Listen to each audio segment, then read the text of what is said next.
এক বৃদ্ধা প্রতিদিন রাস্তা পার হতে পারতেন না, কিন্তু কে তাকে সাহায্য করতেন জানেন? মদিনায় এক বৃদ্ধ মহিলা ছিলেন। তিনি খুব দুর্বল ছিলেন এবং একা চলাফেরা করতে কষ্ট হতো। প্রতিদিন এক অচেনা মানুষ এসে তাকে রাস্তা পার করে দিত, তার কাজ করে দিত। এই মানুষটি কখনো নিজে পরিচয় দিতেন না, চুপচাপ সাহায্য করতেন। একদিন সেই মানুষটি আর এলেন না। বৃদ্ধ মহিলাটি অপেক্ষা করতে লাগলেন। আজ সেই ভালো মানুষটি কোথায়? এরপর অন্য একজন এসে তাকে সাহায্য করতে চাইলেন। তিনি তখন বললেন, না, মানুষটি আমাকে প্রতিদিন সাহায্য করত। সে খুবই দয়ালু ছিল। তুমি তার মতো নও।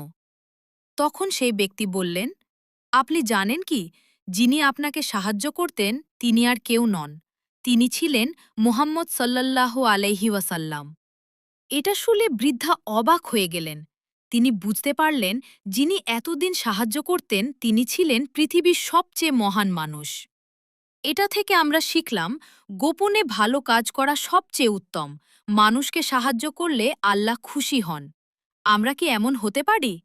আসুন চুপচাপ মানুষের সাহায্য করি। লাইক করুন, আমাদের ভিডিও প্রতিদিন পেতে আমাদের চ্যানেলটি সাবস্ক্রাইব করুন।